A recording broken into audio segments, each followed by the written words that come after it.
Single குரூப்புங்கிறது வந்து என் mind settle எப்படி இருந்துச்சுன்னா, ஃபர்ஸ்ட் அட்டெம்ப்ட் அப்போ சிங்கிள் குரூப் பண்ணலாம் அப்படிங்கிறப்ப இருந்துச்சு. ஆனால் ஒரு தேர்ட் அட்டம் போய் என்னடா அட்டெம்ப்ட் அவனுக்கு போயிட்டே இருக்கு, நம்ம ஒரு குரூப்பாக கொடுத்து எப்படா முடிக்கிறது, அந்த மைண்ட் செட் ஆயிடுச்சு. மனசே வரல.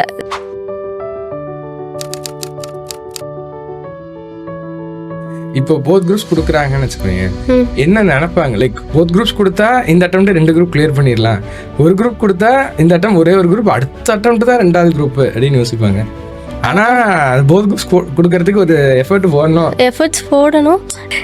ரெண்டுமே 2 குரூப்பும் ஒரு மாதிரி படிச்சுட்டு போத் குரூப்ஸ் கொடுக்குறப்போ கண்டிப்பாக 2துலேயும் போக தான் செய்யணும். அந்த தப்பு தான் பண்ணேன். ஓகே, ஒரு குரூப் எடுத்து ஒரு குரூப் முடிக்கிறது இஸ் பெட்டர் என்னை பொறுத்த வரைக்கும். ஓகே, கரெக்டாக அதான் படித்தா ஃபர்ஸ்ட் அட்டெம்ப்ட்லேயே படிச்சிரு. It make sense. கரெக்ட் தானே? அது வந்துட்டு உன்னால் எவ்வளோ ப்ரிப்ரேஷன் தான் சார் முக்கியம்.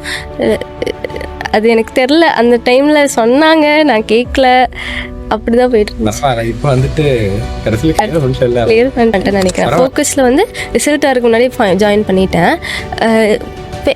பேசினப்போ சொன்னீங்க, சரி குரூப் 2 கொடுங்க, குரூப் 1 ஓரளவுக்கு படிச்சிருக்கீங்க, 10 மார்க்ஸில் போயிட்டு குரூப் 2 வந்து கிளாஸ் எடுங்க பார்த்துக்கலாம் அப்படி சொன்னீங்க.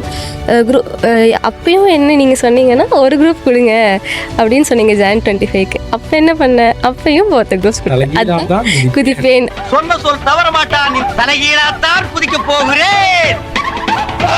எப்படி ஒருத்தர் ஆடிட் படிக்கணும்னா எப்படி? என்னன்னா ஆடிட் வந்து எப்படி படிக்கணும்னா, ஃபஸ்ட்டு ICA புக்கு, அதுதான் நமக்கு ஒரு பைபிள் மாதிரி.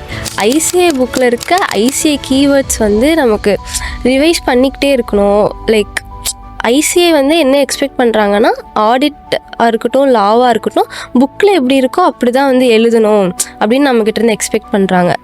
ஸோ அதுக்கேற்றாப்புல நம்ம திரும்ப திரும்ப மறந்த மாதிரி தான் இருக்கும். எவ்வளோ டைம் நான் வந்து இன்றைக்கி படித்தேன்னா கண்டிப்பாக நாளைக்கு எனக்கு ஆடிட் வந்து மறக்கிற மாதிரி தான் இருக்கும். பட் வந்து நம்ம திரும்ப திரும்ப எடுத்து ரிவைஸ் பண்ண நமக்கு வந்து ஞாபகம் வந்துகிட்டே தான் இருக்கும்.